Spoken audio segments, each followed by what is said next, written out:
So I find it interesting that often, no matter what the circumstance, there's an issue with finding out who shot a rapper. And this Megan Thee Stallion case seems to be following that trend. Somewhere I seen somebody compare this to the Who Shot Mr. Burns story arc from The Simpsons. Round of applause for that, because this is exactly what it reminds me of. I mean, was it Tory? Was it Kelsey? There's so many bizarre excuses that I've heard. I wouldn't be surprised if they started saying their dog shot her.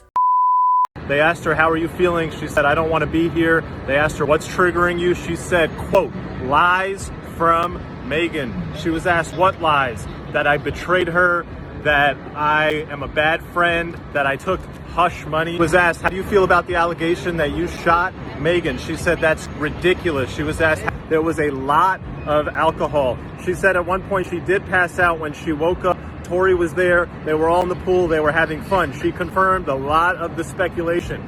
Tory was hooking up or trying to hook up, flirting with Kylie in the pool. Meg was very agitated, trying to leave with Tory. Tory did not want to leave. She contradicted Meg's testimony. Meg said, oh, I don't remember ever leaving once and then coming back. Kelsey testified they all got in the car. They left without Tory. As they were going, Meg is rambling, being just weird, and then says, oh, I forgot my slipper, let's go back. They all go back to get her slipper. Then they grab Tory. Kelsey didn't go in at that point when they went back, but when they came out, Meg came out with Tory, and Meg said to Kelsey, bitch, Kylie told us it's time for us to go. Tory drops the bombshell that he had been hooking up with Meg. Kelsey did not know this. The first time she learned this is in that car.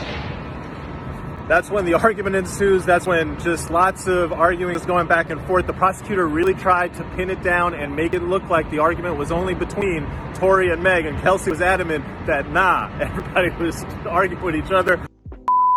Tory Lanez leaving today after jurors heard recording of Kelsey Harris's September interview with prosecutors. Defense called their DNA expert out of order. He agreed with LAPD that DNA on gun inconclusive as to Tory, but said would have expected conclusive for someone who fired 5 times. We are done for today after hearing from DNA experts who say Tory's DNA was not on the gun magazine.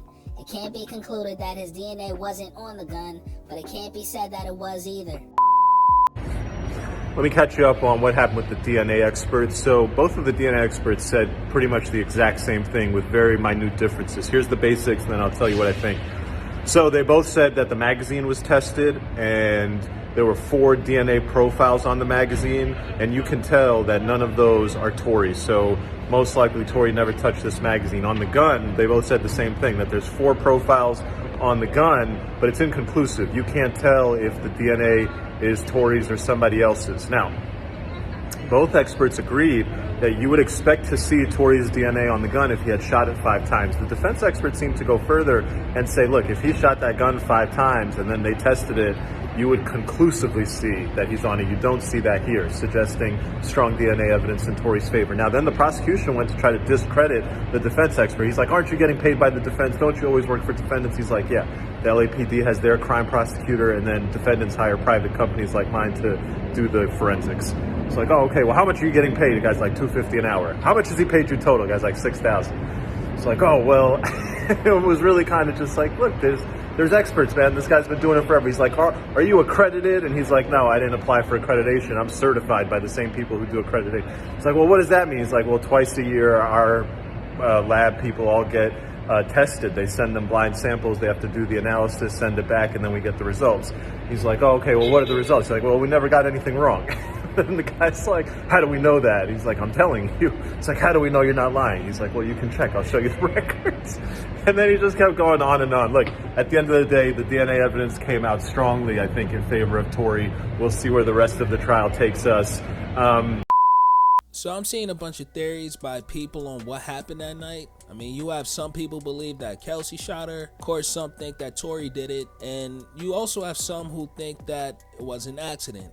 I believe Tory is innocent. I believe when they started fighting, one of them shot first, and he may have tried to get them to stop fighting and acting wild. Whatever happened will be a mystery because they were all intoxicated. Megan got shot with a ricochet bullet, meaning it hit the ground first and exploded. The witness said it looked like Tory was shooting in the air.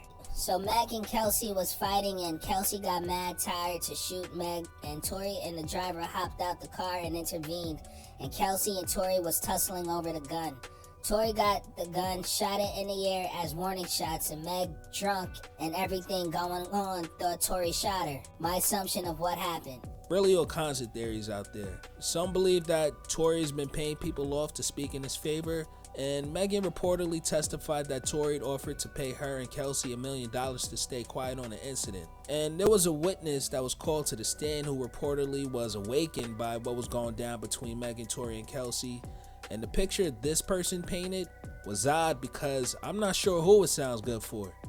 Still, after all of this, Kelly repeatedly testifies that he believes a woman fired the first shot. Still, after all of this, Kelly repeatedly testifies that he believes a woman fired the first shot. I believe I saw the girl shoot first, but he didn't know she had a gun at the time. I believe there was fireworks. That's when McDazen asked Kelly, "Sir, did you see the shorter guy with a gun in his hand?" And Kelly answered, "Yes." Then everyone started beating one girl, and Kelly said to me, it appeared that they were going to throw her in the river. Now, if Tory's found guilty in this case, he could spend 18 years in prison. Regardless of what the outcome is, I think it's pretty clear how dark things could be when money and fame are involved. Because we have 3 people, 1 gun, and 3 radically different stories. Seems like somebody's lying to me. Anyways, that's it for now. If you can, please hit the like and subscribe button. I'm out.